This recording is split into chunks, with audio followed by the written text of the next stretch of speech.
నిర్గమకాండం 20వ అధ్యాయం 18వ వచనం, పేజీ నెంబర్ 61.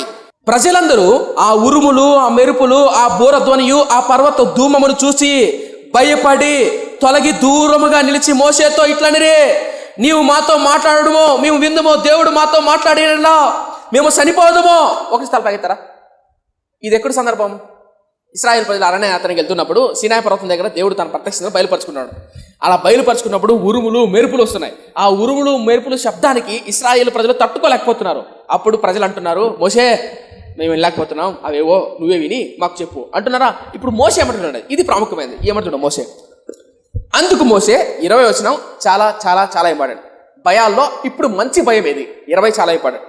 అందుకు మోషే భయపడకుడే, ఏంటట? భయపడకుడి, మిమ్మును పరీక్షించుటకును మీరు పాపము చేయకూడనట్లును. ఇది ప్రాముఖ్యమైనది.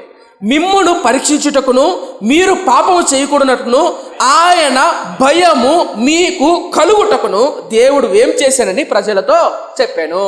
ఈ భయం ఏది? మంచి భయం. ఏం చేస్తుందంట? భయము పాపము చేయకుండానట్లు చేస్తుందంట. ఏంట భయము? మంచి భయము, దేవుని భయము.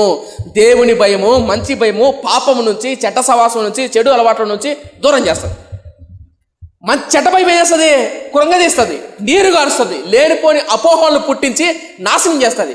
ఒక్క మాటలో చెప్పాలంటే చెడ్డ భయము బానిసత్వాన్ని చేస్తుంది.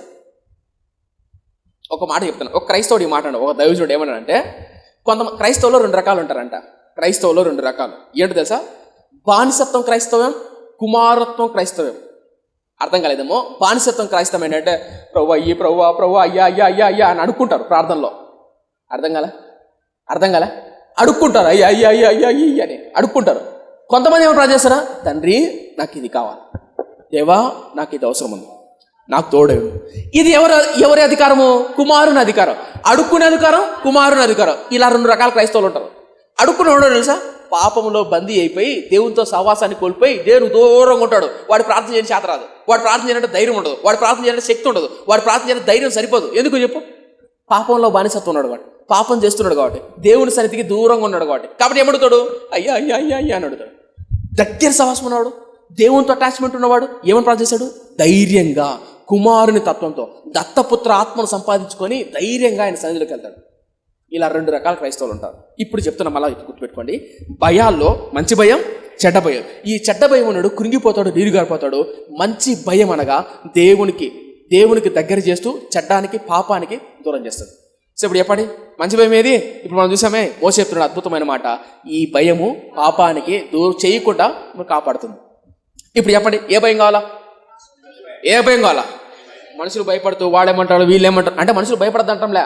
అయ్యగారు చెప్పినారు మనుషులు భయపడద్దని. ఇంకా రేపటి నుంచి మా ఇంటి ఆయన భయపడను, మా ఈడకు భయపడను, మా అమ్మ నాన్నకు భయపడను.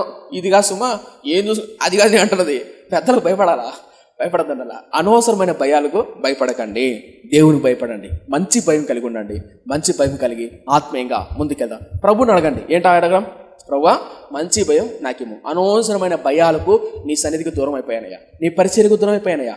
పాట పాడుతున్నప్పుడు, పరిచర్య చేస్తున్నప్పుడు, మందిరం ఊడుస్తున్నప్పుడు ఎవరన్నా ఏమైనా అంటారేమో, నా భర్త, నా భార్య, నా పిల్లలు అంటారేమో అని దిగజారిపోయానయ్యా, కృంగిపోయానయ్యా. ఆ భయాన్ని నుంచి దూరం చేయండి, ప్రార్థన చేయండి.